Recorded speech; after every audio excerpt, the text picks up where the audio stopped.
This is an oil change for a 2008 Suzuki XL7. The tools I use this oil wrench,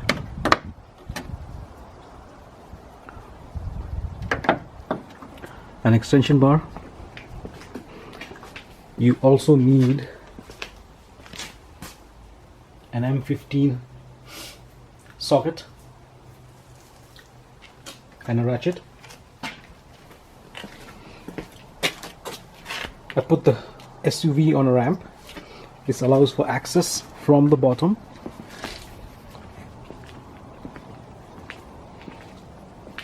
And makes it easier to do the oil change.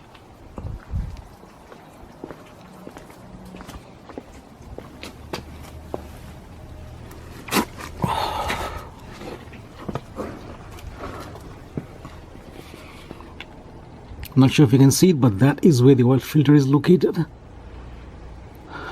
And you have to make sure that the engine has been cooled down.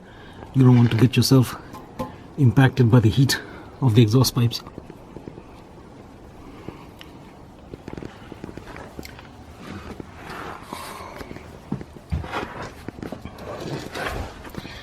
This is your drain nut.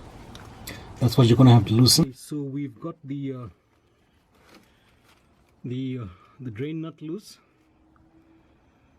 and I've got my drain pan underneath the drain nut, and I'm now going to open it completely so that the oil starts to drain out from here.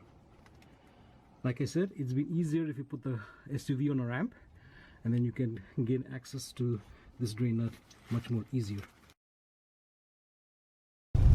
So there is all you can see, oil draining out into the drain pan, and I'm going to let this thing continue till it's completely drained out.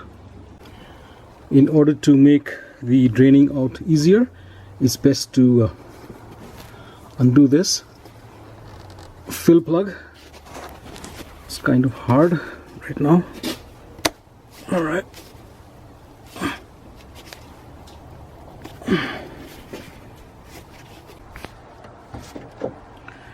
All right, finally got the thing off, and that should make the draining out process easier. Okay, so I hope you guys can see the oil filter. I use this oil wrench to get in there. I think you can still see it.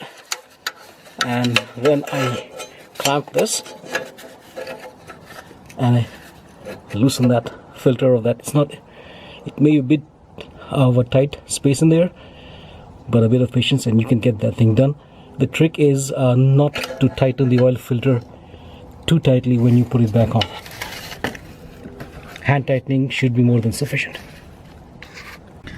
Okay, so we've gotten the old oil filter off, as you can see. That's the one. And got to clean up the bit of a drip. And now you're going to put in the new filter and put the drain nut back on. That's still dripping a little bit of oil, so I'll let it completely drain out. And once you've got these two things back on, then we will commence refilling.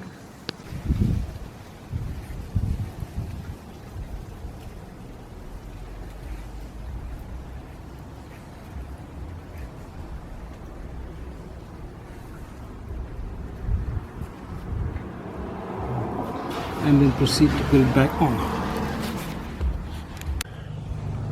I guess if you can now see clearly, I've got the new oil filter back on.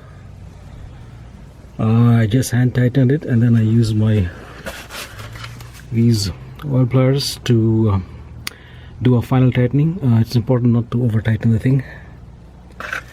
And now I'm going to tighten this nut using my 15mm socket.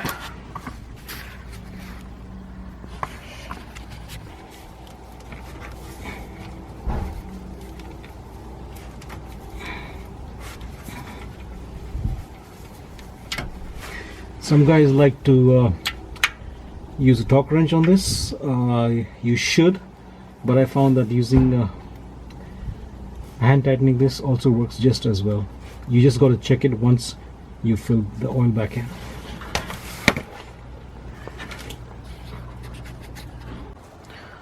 Alright, so I just finished filling this thing with the correct 5W30 synthetic engine oil, and once I did that,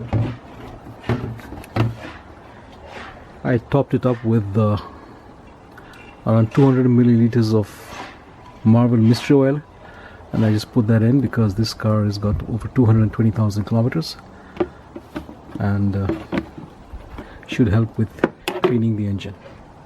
So that's that. Once you've got all this thing done, you are good to go. You do need to reset the engine, and the way to do that is given in the manual.